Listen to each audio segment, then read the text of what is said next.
reading part 2 of chapter 4, Bridge to Terabithia. So if you have this book, you can follow along. We just read about Jess and Leslie planning to go off and do something in the afternoon as they've started to kind of get past some differences that they were experiencing. It looks like they're going to be friends again. So we're on page 57 of my copy, but if you have your own, it probably is a different page actually. So after they had watched Maybelle tearing up the hill, clutching her new treasure, the paper dolls, Jess and Leslie turned and ran up over the empty field behind the old Perkins place and down to the dry creek bed that separated farmland from the woods. There was an old crabapple tree there, just at the bank of the creek bed, from which someone long forgotten had hung a rope. They took turns swinging across the gully on the rope. It was a glorious autumn day, and if you looked up as you swung, it gave you the feeling of floating. Jess leaned back and drank in the rich, clear color of the sky. He was drifting like a fat, white, lazy cloud back and forth across the blue. "Do you know what we need?" Leslie called to him. Intoxicated as he was with the heavens or the skies, he couldn't imagine needing anything on earth. "We need a place," she said, "just for us. It would be so secret that we would never tell anyone in the whole world about it." Jess came swinging back and dragged his feet to stop. She lowered her voice almost to a whisper. "It might be a whole secret country," she continued, "and you and I would be the rulers of it." Her words stirred inside of him. He'd like to be a ruler of something, even something that wasn't real. "Okay," he said. "Where could we have it?" "Over there in the woods, where nobody would come and mess it up." There were parts of the woods that Jess did not like. Dark places where it was almost like being underwater, but he didn't say so. "I know," she was getting excited. "It could be a magic country like Narnia. And the only way you can get in is by swinging across on this enchanted rope." Her eyes were bright. She grabbed the rope. "Come on," she said. "Let's find a place to build our castle stronghold." They'd gone only a few yards into the woods beyond the creek bed when Leslie stopped. "How about right here?" she asked. "Sure," Jess agreed quickly, relieved that there was no need to plunge deeper into the woods.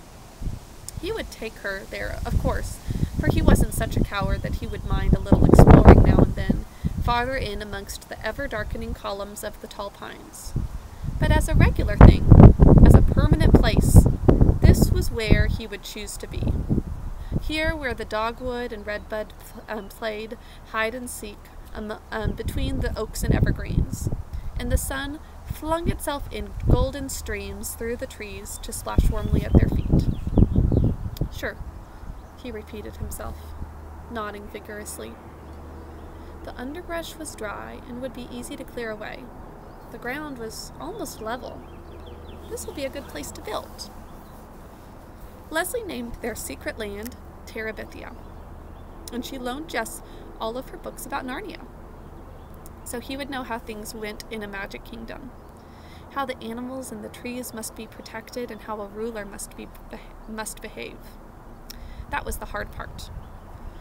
When Leslie spoke, the words rolling out so regally, you knew she was a proper queen. He could hardly manage English, much less the poetic language of a king. But he could make stuff. They dragged boards and other materials down from the scrap heap by Miss Bessie's pasture, and built their castle stronghold in the place they had found in the woods. Leslie filled a 3-pound coffee can with crackers and dried fruit, and a 1-pound can with strings and nails. They found 5 old Pepsi bottles, which they washed and filled with water, in case, as Leslie said, of siege. Like God in the Bible, they looked at what they had made and found it very good. "You should draw a picture of Terabithia for us to hang in the castle," Leslie said. "I can't." How could he explain it in a way Leslie would understand? How he yearned to reach out and capture the quivering life about him, and how when he tried, it slipped past his fingertips, leaving a dry fossil upon the page. I just can't get the poetry of the trees, he said. So he's tried and tried and can't understand how to capture it. She nodded. Don't worry, she said. You will someday. He believed her because there in the shadowy light of the stronghold, everything seemed possible. Between the two of them, they owned the world, and no enemy. Gary Fulcher, Wanda K. Moore, Janice Avery. Jess's own fears and insufficiencies, nor any of the foes whom Leslie imagined attacking Terabithia, could ever really defeat them. If you are able to, if you've got a big yard and maybe have some woods, it would be so fun to make something like this with your siblings. Now, a few days after they finished the castle, Janice Avery fell down in the school bus and yelled that Jess had tripped her as she went past. She made such a fuss that Mrs. Prentice, the driver, ordered Jess off the bus and he had to walk the 3 miles home. When Jess finally got to Terabithia, Leslie was huddled next to one of the cracks below the roof, trying to get enough light to read. There was a picture on the cover which showed a killer whale attacking a dolphin. "What you doing?" He came in and sat beside her on the ground. "Reading. I had to do something. That girl!" Her anger came rocketing to the surface. "It don't matter. I don't mind walking all that much." It was a little hike compared to what Janice Avery might have chosen to do. "But it's the principle of the thing, Jess. That's what you've got to understand. You have to stop people like that. Otherwise, they turn into tyrants and dictators." He reached over and took the whale book from her hands, pretending to study the bloody picture on the jacket. "Getting any good ideas?" "What?" "I thought she was getting some ideas on how to stop Janice Avery," he said jokingly. "No, stupid. We're trying to save the whales. They might become extinct," she says. He gave her back the book. "You save the whales and shoot the people, huh?" She grinned finally. "Something like that, I guess." Of course, they're joking around. "Say, did you ever hear the story about Moby Dick?" "Who's that?" She says, "Well, there was once this huge white whale named Moby Dick." And Leslie began to spin out a wonderful story about a whale and a crazy sea captain who was bent on killing it. His fingers itched to try to draw it on paper, meaning Jess's wanting to draw it. There ought to be a way of making the whale shimmering white against the dark water. At first, they avoided each other during school hours, but by October, they grew careless about their friendship. Gary Fulcher, like Brenda, took great pleasure in teasing Jess about his girlfriend. It hardly bothered Jess. He knew that a girlfriend was somebody who chased you on the playground and tried to grab you and kiss you. He could no more imagine Leslie chasing a boy than he could imagine Mrs. Double-Chinned Myers shinnying up the flagpole. Gary Fulcher would go to you-know-where and warm his toes. There was really no free time at school except recess, and now that there were no races, Jess and Leslie usually looked for a quiet place on the field and sat and talked. Except for the magic half hour on Fridays, recess was all that Jess looked forward to at school. Leslie could always come up with something funny that made the long days bearable. Often, the joke was on Mrs. Myers. Leslie was one of those people who sat quietly at her desk, never whispering or daydreaming or chewing gum. Doing beautiful schoolwork, and yet her brain was so full of mischief that if the teacher could have once seen through that mask of perfection, she would have thrown her out in horror. Jess could hardly keep a straight face in class, just trying to imagine what might be going on behind that angelic look of Leslie's. One whole morning, as Leslie had related it at recess, she had spent imagining Mrs. Myers on one of those fat farms down in Arizona.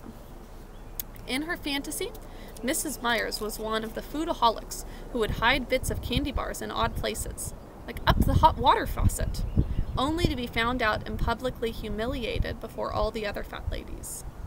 That afternoon, Jess kept having visions of Mrs. Myers, dressed only in a pink corset, being weighed in. "You've been cheating again, Gussie," the tall, skinny directress was saying. Mrs. Myers was on the verge of tears. "Jesse Aarons!" The teacher's sharp voice punctured his daydream. He couldn't look Mrs. Myers straight in her pudgy face. He'd crack up. He set his sight on her uneven hemline. "Yes'm?" He was going to have to get coaching from Leslie. Mrs. Myers always caught him when his mind was on vacation, but she never seemed to suspect Leslie of not paying attention. He sneaked a glance up that way.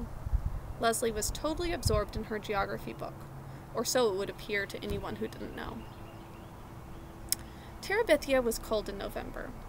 They didn't dare build a fire in the castle, though sometimes they would build one outside and huddle around it. For a while, Leslie had been able to keep 2 sleeping bags in the stronghold, but around the 1st of December, her father noticed their absence, and she had to take them back. Actually, Jess made her take them back. It was not that he was afraid of the Burkes exactly. Leslie's parents were young, with straight white teeth and lots of hair, both of them.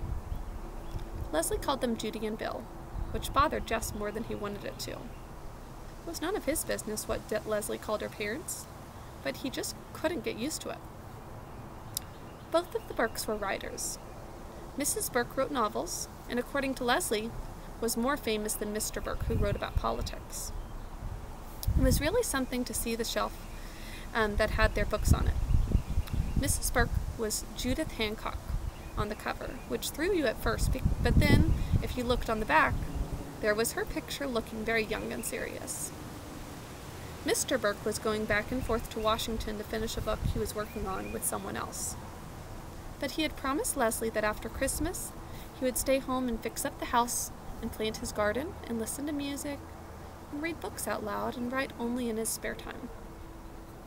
They didn't look like Jess's idea of rich, but even he could tell that the jeans they wore had not come off the counter at Newberry's.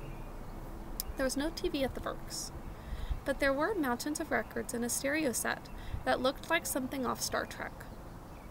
And although their car was small and dusty, it was Italian and looked expensive, too.